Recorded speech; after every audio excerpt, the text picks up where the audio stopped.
நீ எல்லாம் அதுக்கு சரிப்பட்டே வரமாட்டேன்னு சொல்கிற அளவுக்கு என் ட்ராவல் சிக்னஸ் வந்து அந்த அளவுக்கு இருக்கும் பார்த்துக்கோங்க. அதனாலே மோஸ்ட்லி வந்து நான் ட்ராவலே பண்ணவே மாட்டேன்.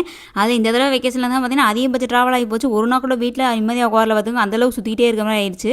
அது கடைசி 2 நாள்லாம் பார்த்தீங்கன்னா 2 நாளில் 3 ஸ்டேட்டை கடந்து வந்துட்டேன். அது லாஸ்ட்டு அக்கா வீட்டிலேருந்து கிளம்புனா பார்த்துக்கங்களா, அன்றைக்கி வந்து பூனேலேருந்து பெங்களூருக்கு வந்து ஃப்ளைட்டில் தான் வந்தேன் பார்த்துக்கோங்க. இதில் நான் பண்ண பெரிய தப்பு என்னன்னா குட்டிஸில் ஒத்துக்கிட்டு ஃப்ளைட்டில் தனியாக வந்தேன்னா அதையும் பெரிய தப்பாக போச்சு.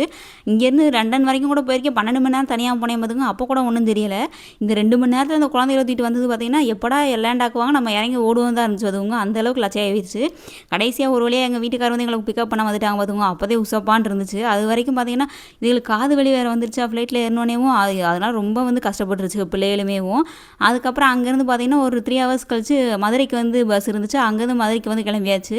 ஏன்னா அவன் தம்பிக்கு வந்து மே 1ஆம் தேதி வந்து மொட்டை எடுத்து காது ஊற்றணும். ஃபஸ்ட்டு மொட்டைங்கன்னா அதை மிஸ் பண்ண முடியாதுன்னு சொல்லிட்டு அங்கே கிளம்பி போயாச்சு பார்த்துக்கோங்க. அங்கேயும் கிளம்பி போனேன். நாங்கள் எப்படா வருவோன்றதாங்க போல் பஸ்ஸுக்காரர் வந்து 6 மணி நேரம் வர வேண்டியதை 12 மணி நேரம் ஆக்கிட்டாரு. உருண்டுக்கிட்டே வந்து ஒரு வழியாக தம்பிக்கு மொட்டையடிச்சு காதையும் குத்தியாச்சு பார்த்துக்கோங்க. இந்த அளவு ஹரிபரியாக நான் எப்பயும் இருந்ததில்லை.